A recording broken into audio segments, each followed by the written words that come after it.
Api Mataram di bawah langit Batavia.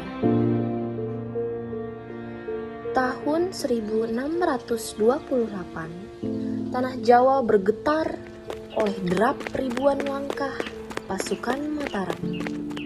Dari selatan, dari pedalaman yang jauh, mereka bergerak menuju utara, menuju Batavia, kota yang kini dikuasai oleh orang asing bernama VOC.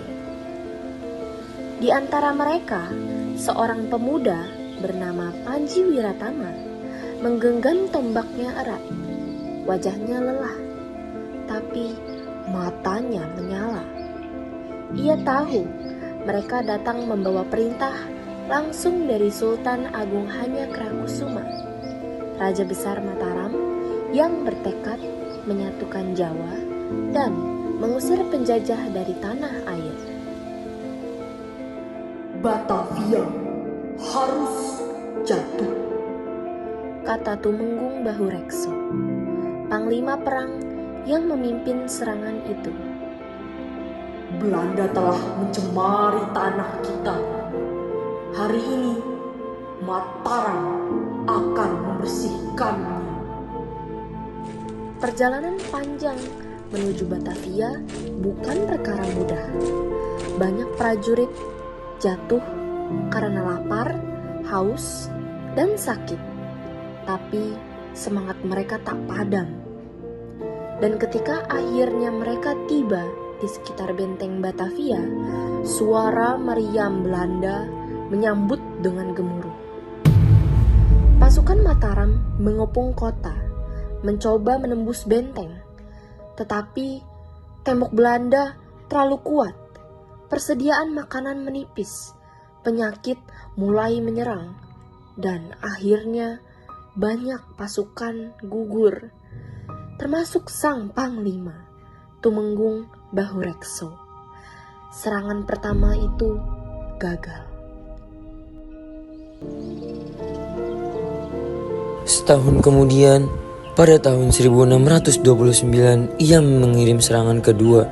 Kali ini di bawah kepemimpinan Tumenggung Endranata dan Tumenggung Bahurekso.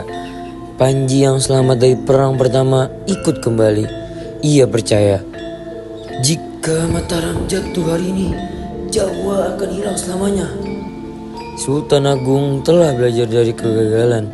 Ia menyiapkan lumbung-lumbung logistik rahasia di sekitar Batavia agar pasukan tidak kehabisan makanan. Namun, VOC menemukan dan menghancurkan semuanya. Kembali, prajurit Mataram berjuang dalam kelaparan. Wabah penyakit merayap di antara barisan. Meskipun begitu, semangat mereka tidak pernah padam.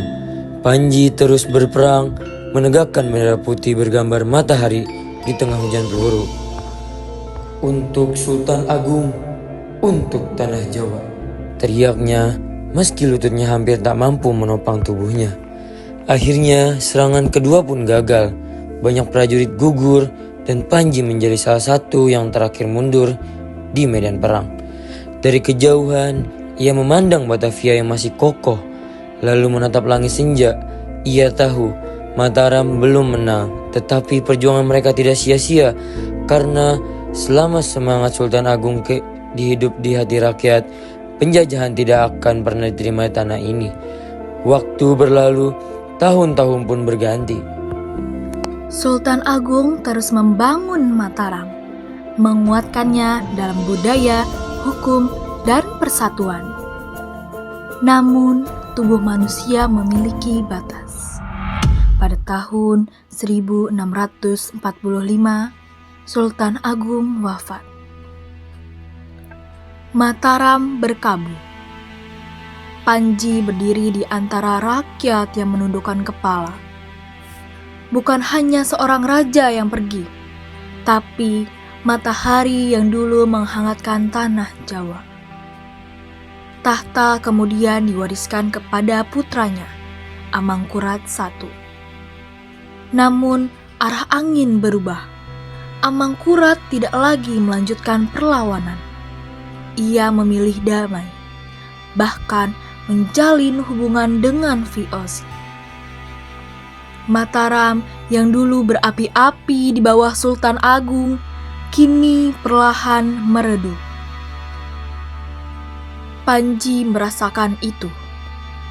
Bendera matahari yang dulu ia kibarkan dengan dada membara, kini terasa lebih berat. Seolah menunggu tangan baru untuk kembali mengangkatnya tinggi ke langit Jawa.